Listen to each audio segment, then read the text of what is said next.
Welcome children. This is your mentor Mrs. Mohnia.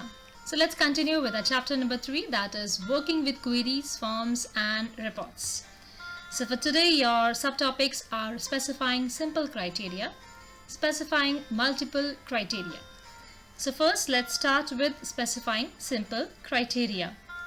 Well, we specify criteria in the criteria row of the design grid, and the data will be filtered accordingly in the query output.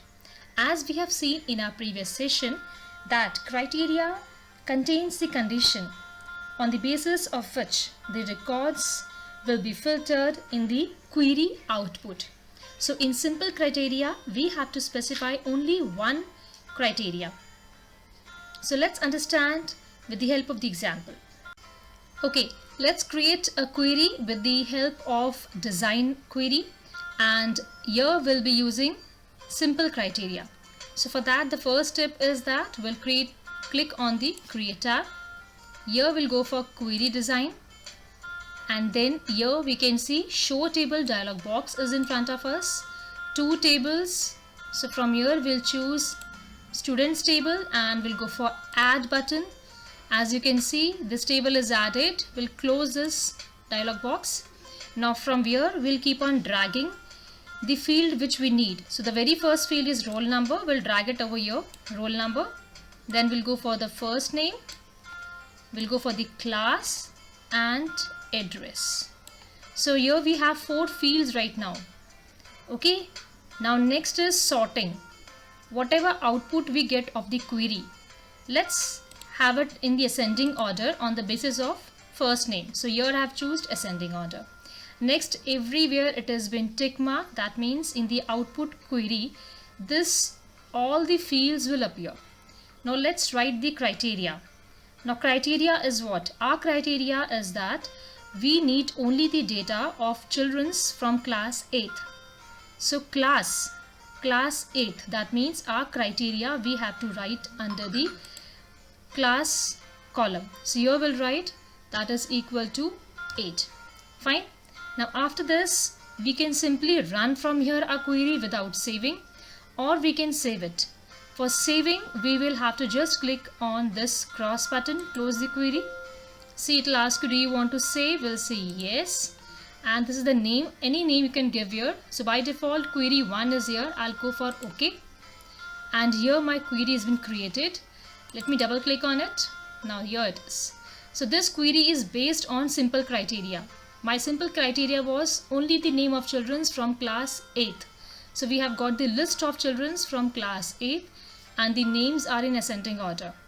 So our next subtopic is specifying multiple criteria. Now in case we need a query that is based on multiple criteria, that means more than one. So for that we'll have to use OR property. Well children, let's understand the multiple criteria with the help of this example. Now in this table we have the name of children's from the class 8th, 7th, 9th and 6th. Now we need only the data of the children's from class 7th and 8th both. That means we have 2 criteria, 7th and 8th. So let's find out. We'll go for create, query design. Now again we'll choose this table, that is students table. We'll add, cross this dialog box. So let's drag the fields down, roll number, first name, we have the class here and address. So all the 4 fields are here right now. So let's sort on the basis of first name. So your ascending is there. Now criteria, class. Here our criteria is equal to 8. We need children from 8th and from 7th class. 8th and 7th, this both is our criteria. So here what we are doing, we are using OR property. As we have just seen in our previous session that OR property is used to set a multiple criteria in a query. So we have 2 criteria, that is 8 and 7. This is your multiple criteria. Now again, if you just want to run query without saving, you will have to tap on run button. Here you can see run option is there, or I will save it. I'll just cross it from here. It will ask me, do you want to save? Yes. This is the name given by default, that is query 2. We'll say OK, and this is our query. Here Query 2 we can see, we'll double tap on it, and query 2 is in front of us. We can see class 7th and 8th children's names are appearing here. So this is the example of multiple criteria. So that's all for today, my children. Thank you. God bless you.